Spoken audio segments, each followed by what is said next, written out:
Olá! Um levantamento do Instituto Sou da Paz apontou incidência de uma média de 34 casos de estupro por dia no primeiro trimestre de 2021, em todo o estado de São Paulo. De acordo com o estudo, 75% das vítimas eram vulneráveis, tinham menos de 14 anos. O índice é alarmante e levou a algumas medidas, como a criação da Delegacia Online de Defesa da Mulher e a Patrulha Maria da Penha, um projeto aprovado aqui na Alesp. Essas são ações importantes para a notificação mais imediata possível dessas ocorrências. Para repercutir esse estudo, recebo no Alesp Conecta de hoje a coordenadora do Instituto Sou da Paz, Cristiane Nene. Cristiane, seja bem-vinda. Cristina, perdão, seja bem-vinda à Rede Alesp. Olá, obrigada pelo convite. Cristina, eu queria que você falasse para a gente como é que foi o processo de coleta de dados que apontaram esse aumento nos casos de estupro em São Paulo. Então, o Sou da Paz publica regularmente um estudo chamado Sou da Paz Analisa, em cima das estatísticas produzidas pelo Estado de São Paulo, né, as estatísticas de segurança pública, e acompanha, assim, os principais indicadores criminais do Estado, como homicídio, roubo e o crime sexual de estupro, né. Além desse estudo, que é o que foi publicado agora em relação ao primeiro trimestre de 2021, nós fizemos também um estudo sobre estupro de vulneráveis no ano passado, por conta da pandemia, do contexto de pandemia.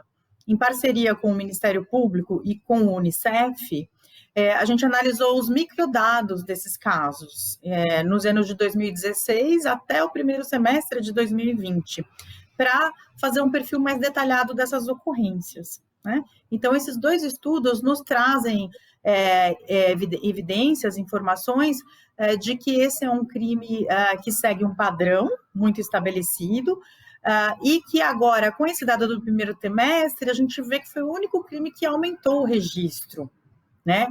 Passado esse ano de pandemia, né, temos um primeiro trimestre com queda de muitos indicadores, porém o aumento do registro do crime de estupro, né? Isso sinaliza para que não tenha tido uma redução desses casos, podendo até ter ocorrido aumento ao longo da pandemia, mas que não foi notificado no ano passado e passou a ser notificado posteriormente, né? Porque esse é um crime que pode ser registrado, enfim, em diferentes momentos, né? E não só no momento presente em que aconteceu. Sim, com certeza. Cristina, qual que é o perfil das vítimas? Esse é um tipo de crime, eu pergunto isso porque a gente sabe que esse é um tipo de crime que muita gente tem uma imagem pré-concebida, acha que tem um estereótipo que chama mais atenção, acha que tem uma localidade que é mais fácil, digamos assim, que o crime ocorra.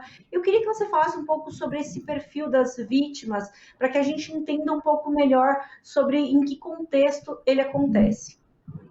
Então, as vítimas são pessoas vulneráveis, que são aquelas que não têm condição de resistir ou de coibir uma ofensa sexual praticada contra a sua pessoa, né?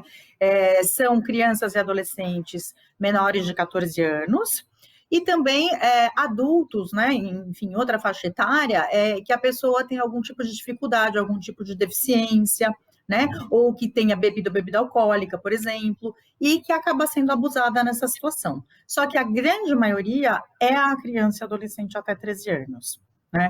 Elas são meninas, né, sexo feminino, mais de 80%, porém os meninos também são vitimados, né? E o pico ocorre aos 13 anos no caso das meninas, quer dizer, uma menina muito jovem, né, quase uma criança, que fica exposta a esse tipo de agressão. Já os meninos são vitimados mais precocemente, por volta de 4 anos de idade, 5 anos de idade. Né? A distribuição de raça e cor é próxima à distribuição do estado de São Paulo. Né? Então, a gente pode dizer que esse é um tipo de crime que afeta todas as pessoas, né, em diferentes condições socioeconômicas, em diferentes grupos raciais. Né? e que muitas vezes permanece invisível.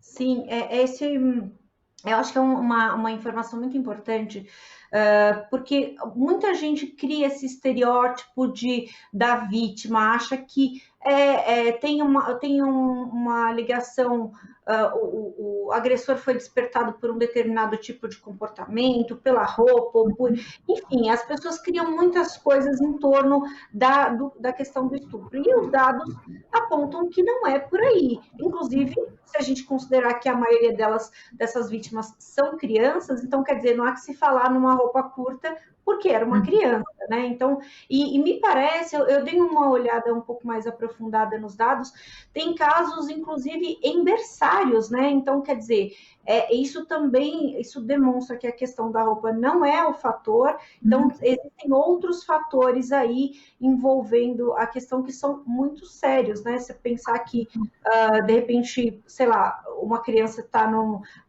coloca numa escola e acha que ela está segura, mas tem que ter um cuidado, tem que ter uma atenção para que não tenha um caso de violência. De uma maneira geral, não só por esse estudo, mas pelo estudo que vocês vêm fazendo ao longo dos anos, é possível identificar os fatores que levam a esse tipo de violência? Então, a gente consegue diagnosticar o perfil dessa violência, né? Esse ponto que você falou é muito importante porque nós temos uma cultura muito machista que muitas vezes culpabiliza a vítima, né? Seja a mulher vítima de violência, a mulher adulta, e seja às vezes a própria criança, adolescente, né? Em que há uma transferência da culpa para a vítima em relação àquele ato criminoso que foi praticado por um adulto. Né? Então, é importante dar visibilidade de que esse tipo de agressão pode acontecer em qualquer ambiente, como você falou, né, na escola, até mesmo em caso adversário, mas ele acontece majoritariamente dentro de casa. É dentro de casa, na residência, mais de 80%, cerca de 80%, e mais recentemente esse percentual durante a pandemia até cresceu para um pouco mais de 80% de casos que foram cometidos dentro de casa por pessoas próximas, que têm vínculo com a vítima, né? Tem uma relação de parentesco, ou de amizade, ou de vizinhança, né? Os parentes são a maioria, né? Como, por exemplo, um padrasto, ou algum outro tipo de parente da criança. Então,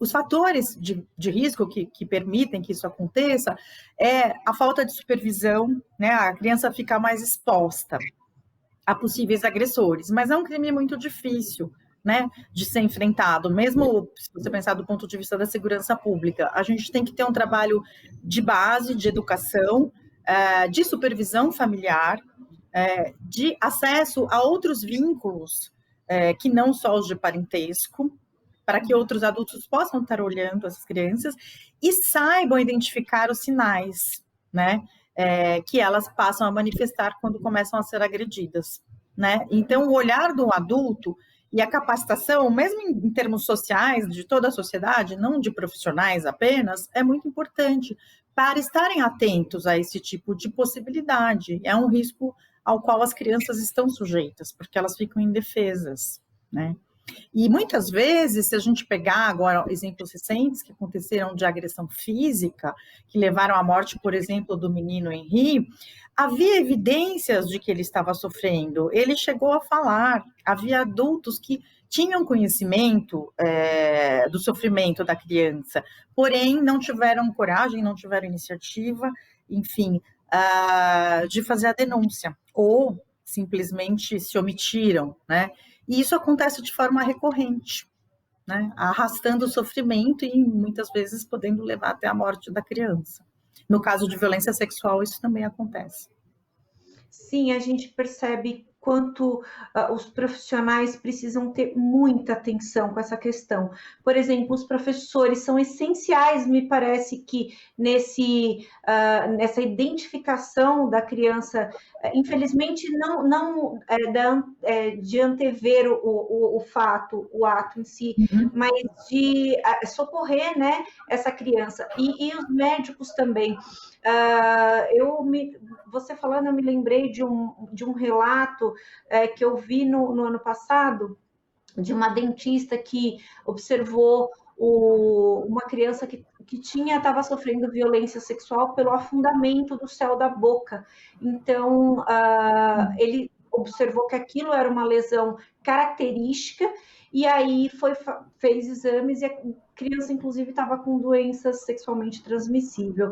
Então, quer dizer, a atenção daquela dentista foi essencial. E os pais que aparentemente ali, aparentemente não, cuidavam com muito zelo daquela criança, nem imaginavam que ela estava sofrendo aquele tipo de violência. Então, o olhar multifatorial de vários profissionais é essencial. E aí, Cristina, a gente tem agora um problema que é o da pandemia. Muitas vezes o agressor está debaixo do mesmo teto que essa vítima, né? E aí, vocês observaram uma relação direta entre a questão da pandemia e o aumento de casos? Ou as pessoas, você acha que esse aumento se deu porque as pessoas começaram a falar um pouco mais? Como é que você viu essa questão da pandemia? Então, o primeiro estudo foi justamente motivado por essa preocupação, né, em relação à situação de isolamento social. O que a gente verificou é que houve uma queda brusca dos registros logo nos primeiros meses, né? Então, nos meses de abril e maio do ano passado, teve uma queda que saiu dos padrões, né? A gente tinha um crescimento dos registros nos anos anteriores, né, de 2018 para 2019, e uma queda brusca logo iniciada a pandemia. Isso significa claramente uma dificuldade de fazer o registro, né, de identificar o problema ou de denunciar, porque as pessoas, como você bem disse, estão debaixo do mesmo teto na maioria dos casos. Tanto que essa subida que a gente vê agora no primeiro trimestre, ela foi observada também em dezembro, no final do ano passado, e ela provavelmente reflete registros de casos que também se acumularam, não só que ocorreram exatamente agora, né, nesse trimestre. Então, o que a gente tem a dizer é que é mais preocupante ainda, né, o cenário de isolamento social, justamente porque tira a possibilidade dessa violência ser percebida ou denunciada, né, pela vítima, e tira a criança da escola também, né? Que é onde os professores e educadores podem também fazer a supervisão e encaminhar para um conselho tutelar, para um atendimento à saúde, né? Chamar os pais. Há projetos, né, até do próprio judiciário, em parceria com escolas, justamente tentando conscientizar e aumentar as capacidades para se identificar e encaminhar esses atendimentos quando percebidos os casos dentro da escola. E no contexto atual, a gente tem que ampliar os canais de acesso, de denúncia, né, e conscientizar, né, a sociedade, porque é uma questão de educação também, né, inclusive da criança, né? A gente estava falando da dificuldade de prevenir isso, né? Antes que aconteça, né, a violação.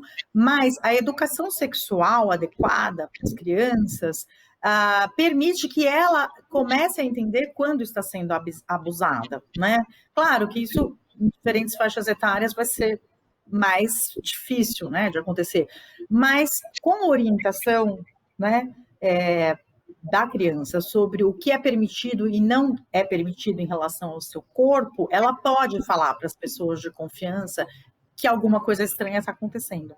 Mas quando isso não é dito para a criança, né, fica difícil ela identificar e mesmo falar, porque é um constrangimento, é uma forma de abordagem, muitas vezes, de uma pessoa próxima, que tem algum tipo de afeto e que manipula os sentimentos da criança. Então, é um tema muitíssimo delicado, mas que nos faz reforçar a importância da educação sexual das crianças em todas as faixas etárias, né? Sim, sem dúvida. É importante a gente observar também que a criança não tem essa malícia, então até ela saber que aquele comportamento é inadequado demanda um tempo que pode o agressor ali estabelecer alguns parâmetros ali de comportamento que para a criança fica cada vez mais difícil. Eu observo aqui também Aqui na Assembleia, a gente aprovou um projeto e, posteriormente, uma lei de autoria da deputada Damares Moura, que ela prevê como se fosse essa aula de educação sexual. E isso é muito importante. A ideia do projeto da deputada é justamente treinar a criança para identificar a violência, mas também torná-la uma multiplicadora, para que ela veja se está acontecendo com uma outra criança que ela não foi treinada, ela também conseguir identificar. Então, é um projeto de uma importância muito grande para que a gente consiga, aos poucos, mudar essa realidade para tantas crianças. A gente sabe, Cristina, que tem um outro problema aí que a gente acabou falando no meio do caminho, que é a questão da subnotificação, né? Você havia mencionado anteriormente a questão do machismo ainda na sociedade. As pessoas falam, mas ela foi estuprada, mas com que roupa que ela estava? Que horas que ela saiu? O que ela fez? O que ela fez para ser estuprada? A gente já ouviu esse tipo de conversa que é pesado, né, para uma pessoa que sofreu uma violência. Dá para a gente afirmar que esses números podem ser ainda maiores em função justamente disso, da vítima que se sente encurralada por esse tipo de comportamento? Sim, sem dúvida. O crime de estupro é um dos mais subnotificados, né? Pesquisas, não só no país, mas em outros países também, né, identificam um padrão de subnotificação muito alto, pelo constrangimento, pela dificuldade, pelo ferimento, né, sofrimento que aquele tipo de ato causa na pessoa. Muitas vezes ele não é subnotificado, né? Então a gente tem a ponta de um iceberg quando a gente olha os registros oficiais, né, as estatísticas da segurança pública, da polícia, infelizmente.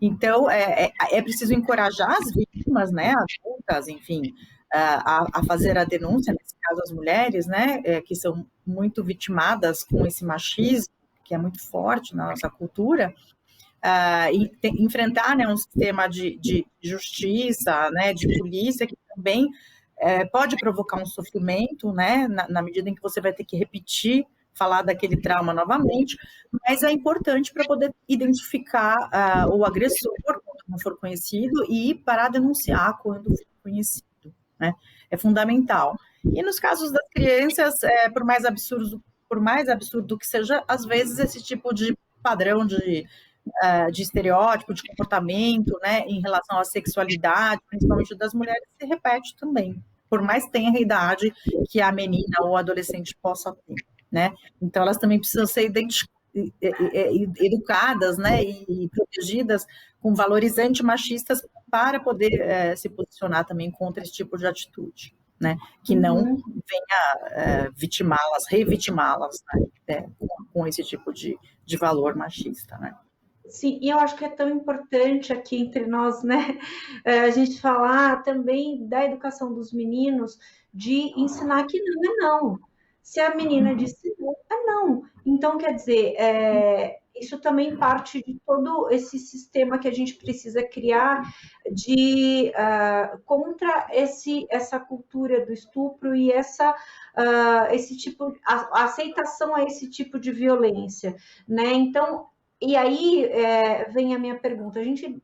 Os dados apontam 75% dessas vítimas são vulneráveis, né? Então, isso demonstra uma falha de toda uma rede, né, em volta dessa vítima.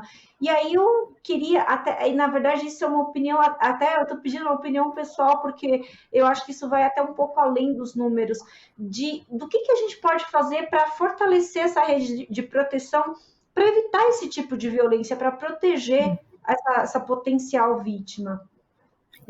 Não, sem dúvida, tem que fortalecer essa rede, aumentar a capacidade de atendimento, tanto na assistência social como na saúde, né? Esse problema não é um problema só policial, é evidente que ele tem que ser denunciado, né? E um processo tem que seguir quando houver o crime, mas a gente tem que ter uma rede de acolhimento dessa vítima, inclusive quando começa a denúncia na polícia e na saúde, para tratar, sanar, enfim, fazer o atendimento, né, uma vez acontecido. E muitas vezes a gente não tem uma rede suficientemente estruturada, né, para receber essas vítimas. Em alguns casos, a necessidade de abrigar, de separar da família, enfim, você tem que ter o Estado tem que ter uma estrutura, né, os municípios e as instituições estaduais têm que ter uma estrutura grande para poder fazer esse acolhimento. Né? O outro lado é a capacitação dos profissionais. Nós temos, enfim, grupos na saúde e na assistência que trabalham muito bem com esse tema, mas a gente tem que expandir isso, né? Tem que capilarizar, tem que chegar nos municípios pequenos para que as pessoas possam se socorrer rapidamente quando estiver acontecendo, né? Imagina a dificuldade se isso está acontecendo dentro de uma família, para um vizinho, por exemplo, denunciar, você precisa ter uma proteção que garanta que isso não vá se agravar. Né? Então, é preciso, tanto em termos de estrutura material e humana, como também de capacitação, como você falou, né, da dentista, da professora, para estar recebendo, tá tanto identificando o problema, como tá dando o atendimento adequado para essa vítima. Porque, como é bastante traumático, muitas vezes ela é revitimizada quando ela vai para as instituições, né? Então, tanto no sistema de justiça, como polícia, como também na saúde, há que se ter o cuidado para recebê-la e para cuidá-la de forma a minimizar esse sofrimento. Então, é um desafio bastante grande. Né? E falar do tema, eu acho que é importante, né? Porque muitas vezes é um tabu, né? E principalmente quando se refere à criança, né? Como se o problema maior, né, não fosse justamente o risco de ocorrer esse tipo de violação. Né? Então, dar visibilidade aos números e às orientações, às educações que são necessárias para que a sociedade enfrente esse problema é fundamental, porque muitas vezes ele fica silenciado. Sim, sem dúvida. Essa não é uma conversa fácil, mas é necessária, né? Você estava falando, eu me lembrei, a gente, ao longo da vida, vai fazendo várias, como jornalista, vai fazendo várias entrevistas de diversos temas. E eu me lembrei de uma que eu fiz com a doutora Albertina Duarte, que é da Secretaria de Saúde, foi também da Secretaria de Justiça, e tem uma atuação muito importante no estado de São Paulo para ajudar vítimas de violência. A doutora Albertina me contou que no início da carreira dela como médica, ela pegou um caso de uma jovem que estava com uma infecção na sua genitália e ela falou que essa infecção não estou vendo nenhuma ligação com nenhuma doença sexualmente transmissível conhecida. E foi e fez uma coleta daquele material e viu que aquilo tinha origem animal. E aí descobriu-se através daquilo que ela era violentada pelo pai, ela e as irmãs, e o pai também violentava a cachorrinha da família. Então, através desse cuidado, dessa atenção da doutora, descobriu-se todo um crime que estava acontecendo com aquela família, todas as filhas dele. E aí ela enfrentou esse pai e ela era muito nova e ele ameaçou ela como se dissesse, elas são minhas filhas, então eu tenho o direito de fazer o que eu quiser. Ela falou, não, e ela conseguiu enfrentar. E ela falou que essa jovem, há 30 anos, passa no HC fazendo tratamento psicológico. E que ela falou, eu não tenho coragem de dar alta para essa moça, porque ela não tem condições. Então, veja, é uma situação muito delicada, muito complexa e que envolve, nesse caso, por exemplo, e esse não é um caso isolado, infelizmente, uma consequência ao longo de décadas, né? Então, quer dizer, este pai roubou a infância dessa moça e toda uma estrutura de vida. Enfim, muito complicado. E eu queria saber também, Cristina, que eu acho que é muito importante a gente falar isso, porque esse é um estudo, o estudo de vocês tem uma importância social tão grande, e é uma coisa que vocês já fazem há muito tempo. E eu queria saber se a intenção, se o trabalho é todo feito também para melhorar estratégias de policiamento e até para contribuir com a elaboração de políticas públicas para coibir esse tipo de crime e outros crimes que eventualmente possam surgir aí, que possam os dados ajudar a coibir. Certamente, a linha de ação do Sou da Paz é justamente nesse sentido, né, de produzir informações, evidências para subsidiar o planejamento, a elaboração, a avaliação de políticas públicas que tragam resultados positivos. Né? Então, o diagnóstico é um primeiro passo. E tentar interferir, né, na pauta política é, sem dúvida, o segundo passo, né? Dando visibilidade e cobrando as melhores práticas para que sejam implementadas, né, no nosso país. Sem dúvida nenhuma. A primeira coisa é conhecer o problema, conhecer a realidade. Depois, levantar as condições de enfrentá-lo. Né? A gente estava falando da necessidade de fortalecer a rede de atendimento, da importância do trabalho da saúde. Né? A doutora Albertina faz um trabalho incrível, né, que você contou aí, e a experiência dos profissionais da saúde é fundamental na identificação e no tratamento desse tipo de problema. Né? A sensibilização das instituições de segurança e justiça para receber adequadamente e encaminhar adequadamente essas vítimas, né? Para não revitimizá-las, né? Ainda mais na cultura machista em que a gente vive, isso muitas vezes pode acontecer. Então, sem dúvida nenhuma, as políticas públicas são o nosso alvo, né? Ajudar a fazer boas políticas públicas com boas práticas para enfrentar esse tipo de problema é justamente o nosso principal objetivo. Cristina, nosso tempo está acabando, mas eu queria fazer uma última pergunta para você, que eu acho que é importante para a gente contextualizar as pessoas. Diante das análises dos dados de estupro que o Sou da Paz vem fazendo periodicamente, você acha que a legislação vigente pune de modo adequado esse tipo de crime? Olha, sobre a legislação, eu teria dificuldade de te responder, porque a gente teve uma mudança importante, né, lá em 2008, 2009, que aumentou, né, o leque de condutas, né, agravando os abusos que eram cometidos contra crianças, meninas e meninos, né, para o crime de estupro, então penalizando mais.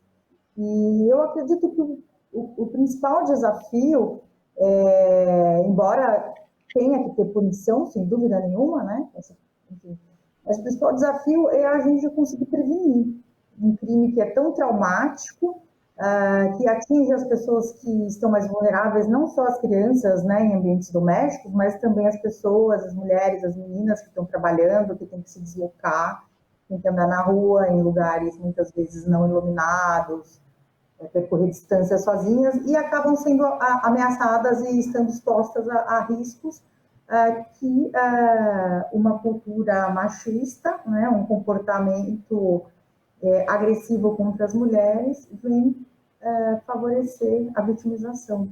Né? Então, acho que o principal desafio é prevenir e garantir que o agressor, sem dúvida nenhuma, fique afastado, fique preso, né, cumpra a sua pena. Quando uma vez condenado, né? Principalmente Sim. afastar, no caso das crianças, né, de imediato, né? A gente precisa ter uma legislação, uma regulamentação e uma prática, né, que efetivamente garanta esse afastamento, que é um dos grandes problemas em relação ao estupro de vulnerável, né? A demora para identificar, muitas vezes há omissões no entorno, né, da família, né, das pessoas que podiam estar protegendo mais, e essa criança fica exposta muito próxima desse agressor. Né? Então, a gente precisa ter mecanismos mais efetivos para fazer esse afastamento e essa proteção dessas vítimas. Acho muito importante a sua colocação, Cristina. Inclusive, só para esclarecer o público, antes o crime de estupro era só configurado mediante a penetração. A partir de 2008, o ato libidinoso também foi considerado o estupro, né? Então, quer dizer, se você expõe, por exemplo, uma criança a uma imagem pornográfica, isso também já é considerado estupro. Se você passa a mão ali nas partes íntimas também. Então, quer dizer, é importante que a gente... Os meninos também, né, como vítimas de estupro, sim, depois dessa lei, né? Sim, é importante, ótima observação, porque a gente tem essa tendência realmente de achar que são só meninas que passam pelo crime de estupro, e não são. Meninos também passam pelo crime de estupro, e a gente precisa ter uma punição severa e adequada para que, de fato, seja feita justiça. Uma vez, como a gente falou anteriormente, né, Cristina, a vítima carrega esse crime para o resto da vida, né? Principalmente se é uma criança. Então, uma violência dessa natureza pode trazer consequências ao longo de toda uma vida. Cristina, eu queria muito agradecer a sua disponibilidade de falar desse assunto que é tão complexo, tão pesado, mas é importante que a gente tenha esse debate, até para que a gente consiga ajudar as pessoas. Eu acho que todo mundo é parte dessa responsabilidade de ajudar a coibir esse tipo de crime, principalmente quando a gente fala de educação. Muito obrigada. Eu que agradeço a oportunidade e parabéns pelo trabalho de estar promovendo esse tipo de discussão. É fundamental que as políticas públicas encampem aí essas iniciativas. Obrigada, Cristina. Esse foi mais um Alesp Conecta. A gente falou do aumento de casos de estupro no estado de São Paulo, algo que é muito preocupante, que a gente tem, sim, que tratar para que a gente consiga coibir esse tipo de crime. Eu conversei com a Cristina Neme, que é coordenadora do Instituto Sou da Paz, que fez o levantamento que mostrou esse dado alarmante. Você fica agora com a programação da Rede Alesp, você pode rever esse programa e outros programas da Rede Alesp nas nossas redes sociais. Obrigada pela sua companhia e até a próxima.